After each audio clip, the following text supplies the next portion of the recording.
guys, it's TEW2013 Maxwell here, and welcome to episode number 11 of WWE. It's a new day, yes it is, as we basically try and turn the utter shit show that is Monday Night Raw and the WWE into something presentable. We're aiming to build new stars, and hopefully, actually get some decent ratings. Basically everything that isn't happening right now. One thing that is happening right now in the WWE is we're actually getting some fresh faces on TV, which is a massive surprise.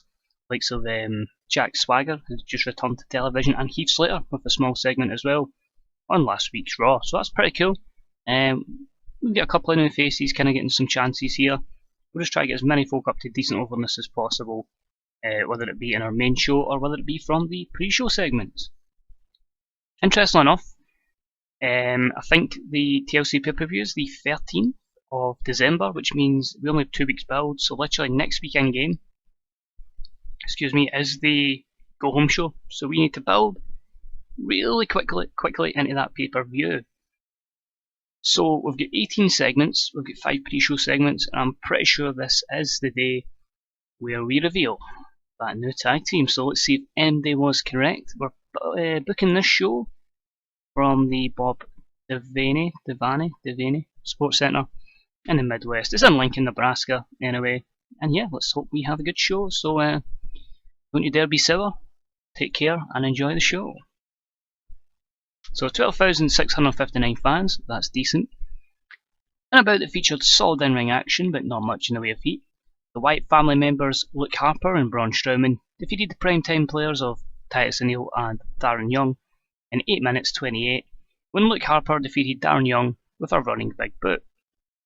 This was a C-54, which shows we're slowly getting the Braun Strowman character over, which is good. Might not need to punt him back to NXT. He was off his game, however. He was improving his performance skills, so hopefully he can continue to do that on the main roster. That's why working with people like Darren Young, that might help him. Still a lot of negatives, but at the end of the day, it's a work in progress with Braun Strowman. In an awful match that was completely devoid of heat, Emma couldn't carry Rosa Mendes to a decent match, but defeated her anyway in just under 5 minutes with we'll just say with the Emma lock. This was an E+30. I should probably, people that are going to use submission finishers actually make it by submission. I tend usually just to make it by pinfall. Not a great rating, but it was to put Emma over, Evil Emma. She's been doing some great work in NXT, I must say. She's improving her performance skills. And yeah, very few negatives there. Rosa Mendes, let's be honest, is useless. Absolutely useless. Why is she still employed? Only old man Hayes will tell you. Allegedly. And about it had some solid in-ring action, but non-existent crowd heat. Neville defeats Ty Dillinger in 8 minutes 11 with a 450 splash, or the Red Arrow. D47, decent match, just again putting Neville over, showcasing his skills. No skill improvements. The dirt sheet again, just low momentum, holding back, and a poor gimmick for Neville. We can work on that. He'll get his time. And next up and about, they had some solid in-ring action, but not much in the way of heat. Jack Swagger defeated Zack Ryder in 8 minutes and 5 with the red, white, and blue Thunder Bomb, or the Swagger Bomb. D+53. In fact, Swagger Bomb's something different, I think, but we'll just say he used some sort of power bomb or whatever, and Zack Ryder lost. Zack was off his game. Decent rating for 2 guys that aren't really doing much. We're going to start building up the Jack Swagger character since he's got a return to television. We just need to build up a few things. Zack Ryder, low morale because he didn't like development. And finally, in a match that had some good action, but not much in the way of heat, former tag team partners collide as Stardust defeats Damien Sandow in 7 minutes and 15 by using the alleged Crossroads, or whatever he's called his finisher these days.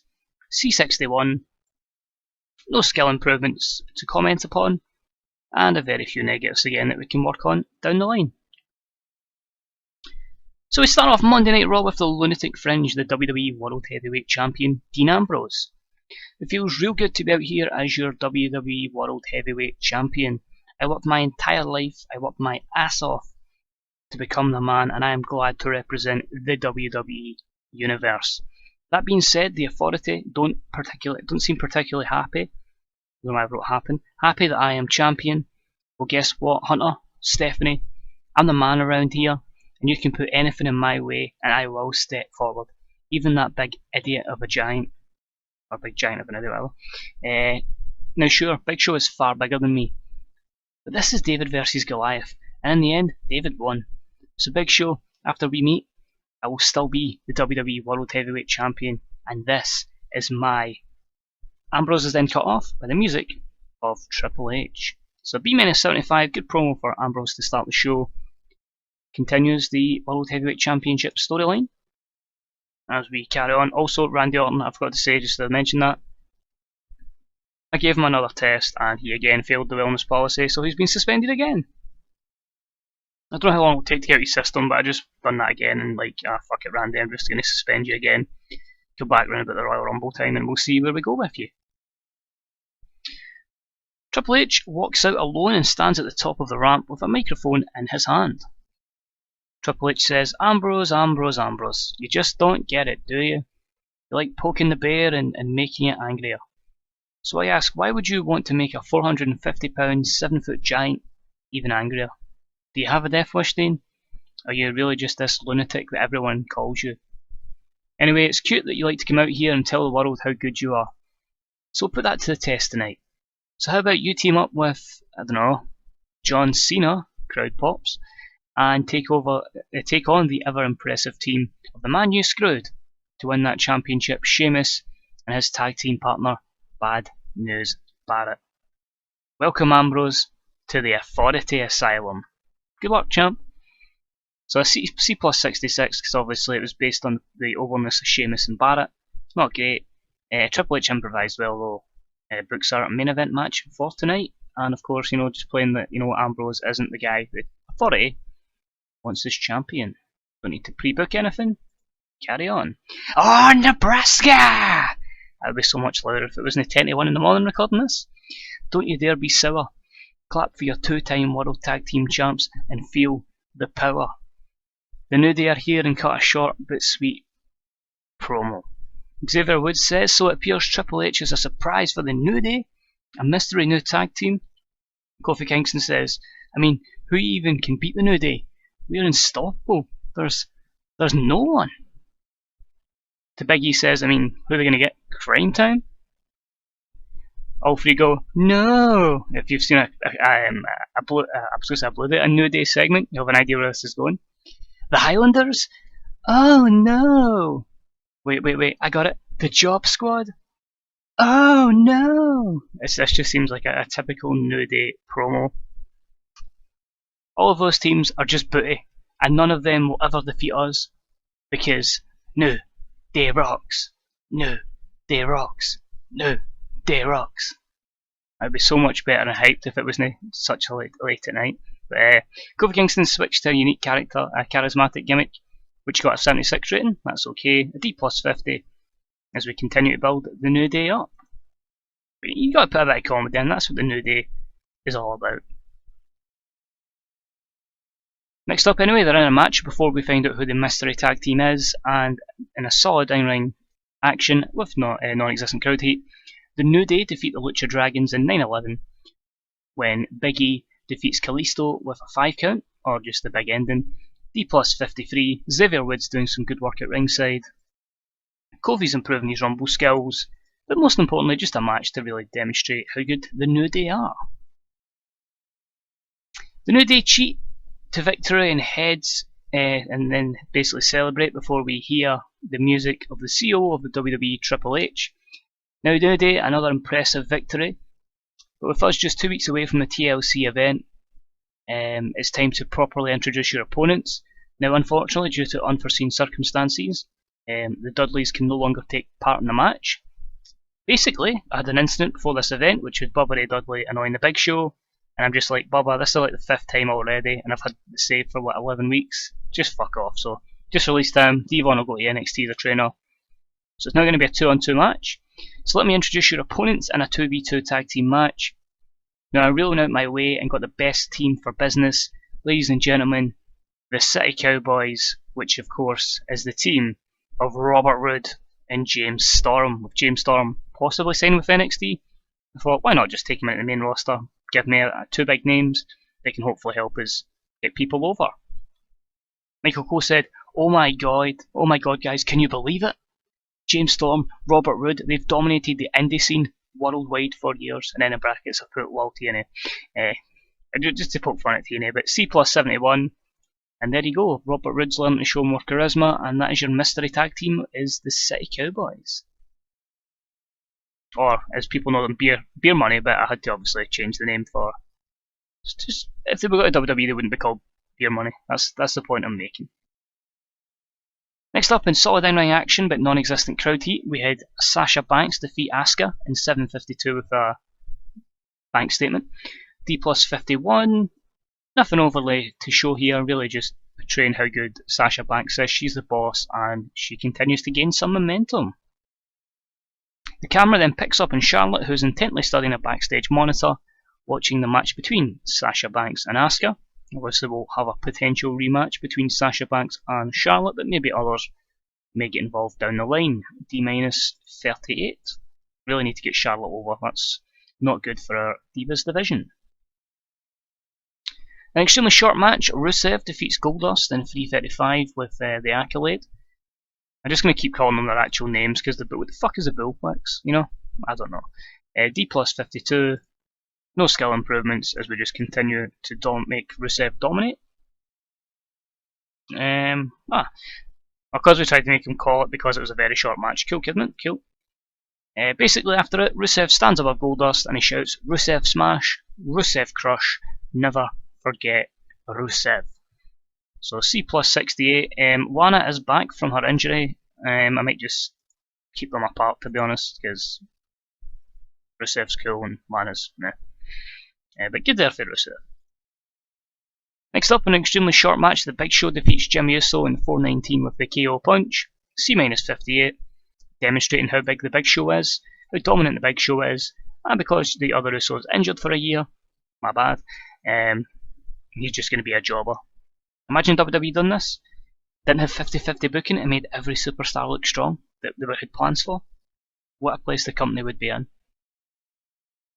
Next up, we've got a music video just typing up Finn Balor, which is a C minus 59. No real need to do any custom text here.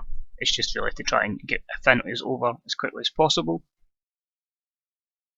And then about the featured great action and average heat, Finn Balor and Kevin Owens defeated Cesaro and Dolph Ziggler, when Finn Balor defeated Dolph Ziggler by pinfall with a brainbuster.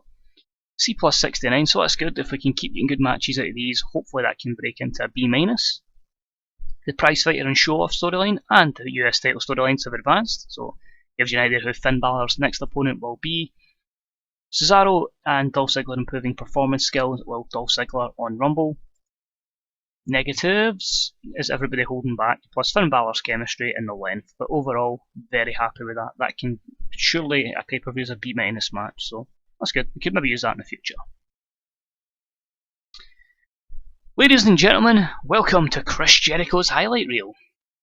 Could have used Talk is Jericho, but I thought we'll bring back the highlight reel with me, the best in the world at what I do, Chris Jericho. Tonight my guest is Roman Reigns. Roman hits the ring and grabs a mic. Jericho says, "Welcome Roman to the highlight reel. How you doing? How are you, Roman?" says Jericho sarcastically. "What the hell are you wanting, Jericho?" says Roman Reigns in his badass way. You know, looking at him actually like a badass WWE, unlike WWE who's going, Roman Reigns is an underdog, because John Cena's an underdog, despite the fact he never loses. Anyway, aside for that, Chris Jericho, Roman, the reason I brought you out here was to prove to the world that you are nothing more than a fraud, nothing more than a joke. This spot you're in right now, you don't deserve it. You don't deserve to share the stage with Chris Jericho. Roman looks at Jericho and he's really pissed. Roman Reigns says, "Don't deserve to be here? I have scratched, clawed and bled for everything that I've achieved in this business. I was brought up as part of the great Samoans in this business, and I'm here to show you and the world that I'm the future of this business, and if you don't like that, I will shut you the hell up. Believe that." Jericho then goes for a cheap shot. Roman ducks it, bounces off the rope. Bang, Roman hits the spear, taking Chris Jericho out. There you go, you portray Roman Reigns as a complete badass and in a feud with a veteran that'll elevate him. Wasn't it difficult, WWE, was it? A B83. Roman struggled a little bit and was a little bit underwhelming, but Chris Jericho carried the segment, which can only benefit Roman.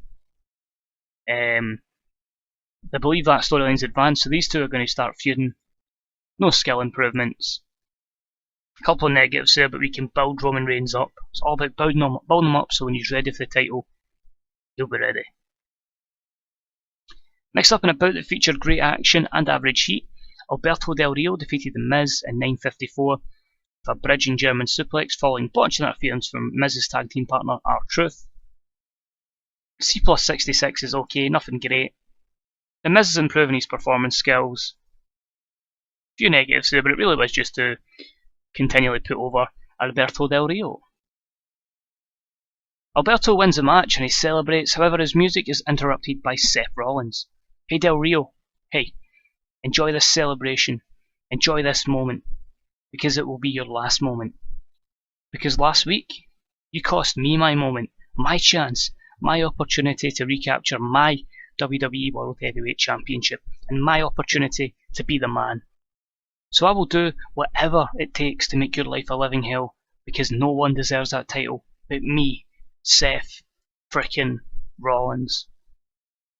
So short and sweet there by Seth. I don't think there's anything else to that promo. Just saying Del Rio, he cost him the title. He was going to be the champ in his mind, and a number one contender at least, and he's cost him. So a C plus 70. The Who the Hell Do You Think You Are storyline, just give it that name, continues. No skill improvements. The dirt sheets. Just a poor gimmick, but overall pretty happy with that by Seth. We then seen Dean Ambrose taping his fists up backstage before John Cena walks by and has a word. So you ready for this, champ? Where Ambrose says, what the hell do you mean I'm not ready? Of course I'm ready. John Cena then replies, all the guys in the back, knowing you're the guy, you've got this whole company on your shoulders, and you've got a bullseye on your back, champ. Tonight though, just worry about Sheamus and Barrett. I'm sure, when it comes to it, you'll handle the big show. So B83 there, Cena getting a good promo with Ambrose that can hopefully elevate Ambrose as well.